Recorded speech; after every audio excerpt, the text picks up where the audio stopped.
তোমরা কি কেউ পোড়া পোড়া গন্ধ পাচ্ছ? হ্যাঁ, আমি প্রচণ্ড কিন্তু পোড়া পোড়া গন্ধ পাই মাঝে মাঝে। না না, আম পোড়া নয়, মানুষ পোড়ার গন্ধ পাই আমি। সেই তোমরা হয়তো ভাবছো আমার বাড়ির পাশেই শ্মশান আছে, একদমই নয়। বাড়ির পাশেও শ্মশান নেই, বাপের বাড়ির পাশেও শ্মশান নেই, তাও আমি পোড়া পোড়া গন্ধ পাই। ইরফানকে যেই আমি বললাম যে দেখো আমি না একটা পোড়া পোড়া গন্ধ পাচ্ছি, ও বললো দাঁড়াও তুমি পোড়া পোড়া গন্ধ পাচ্ছ, তাহলে তোমার কাছে আমি সব পোড়া পোড়াই জিনিস খাওয়াই। এখন করে ও আমাকে বলে বেশি কাউকে সুযোগ দেবে না, সেটা যে কেউ হতে পারে।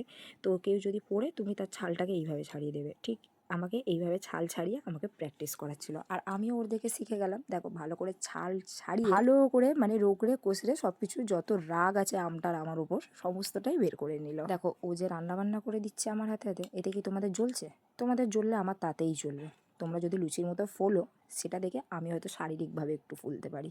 অ্যাটলিস্ট আমার ফিল হবে যে চলো আমাদেরকে দেখেও তাহলে কেউ জেলাস ফিল করে, নিশ্চয়ই আমরা কারোর আইডল, তার জন্যই আমাদেরকে এত কিছু ফলো করে। একটা কথা আছে জানো তো, যে তোমার কোনো কিছুই পছন্দ করে না সে কিন্তু তোমার সমস্ত কিছুকে ডুপ্লিকেট করার চেষ্টা করে। এদিকে তোমার যে জিনিসটা নিয়ে বদনাম করবে, কিন্তু সে সেটা নিজেই বেশি করে করবে তোমার দিকে। এটা হচ্ছে আমার নীতি নয়, এটা হচ্ছে দুনিয়ার নীতি। আমার দাদা বা ইরফান কি বলে জানো তো, যে তোমাকে যেভাবেই কপি করুক না কেন, কিন্তু তোমার ব্যবহার, আচার, মন, মানসিকতা কিন্তু কেউ কোনোদিন কপি করতে পারবে না। এটা তোমার বাই ন্যাচারাল বা বলতে পারো বাই জিনেটিক। সত্যি আমি আমার মন মানসিকতা অলসো আমার ফ্যামিলি শিক্ষা নিয়ে আমি সত্যিই খুব প্রাউড ফিল করি। যারা আমাকে খুব পুরনো চেনে তারা জানে আগে আমি একটা সময় লোকের কথাতে কেঁদে ফেলতাম, কিন্তু এখন আমি ইরফান আমাকে শিখিয়েছে আই ডোন্ট কেয়ার, এই হিসাবে চলো। কিন্তু কিছু কিছু মানুষের কেয়ার বা কিছু কিছু মানুষের কথা অবশ্যই মনে রেখে চলা উচিত, সবার কথা কিন্তু ডোন্ট কেয়ার করে চলা উচিত নয়। 30 বছর বয়স ছুঁই ছুঁই হচ্ছে, তো এখন আমি বুঝতে পারি 100-র মধ্যে 90 জনের স্বার্থ ছাড়া তোমার সাথে ভালোভাবে মিশবে না।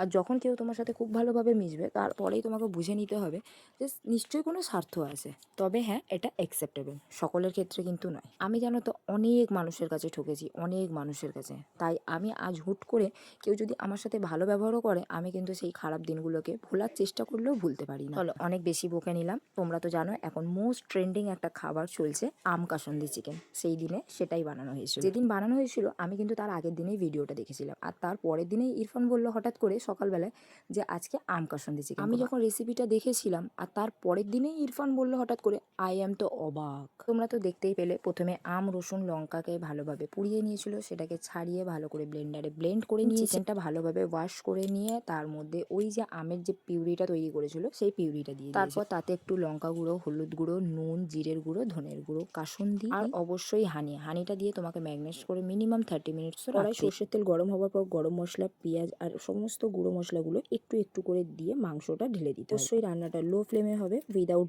ভাবে কোনো রকম জল অ্যাড করা যাবে না। এটা দেখে অবশ্যই ট্রাই করো আর আমাকে কমেন্ট করে জানিও যে কেমন লাগলো রান্না।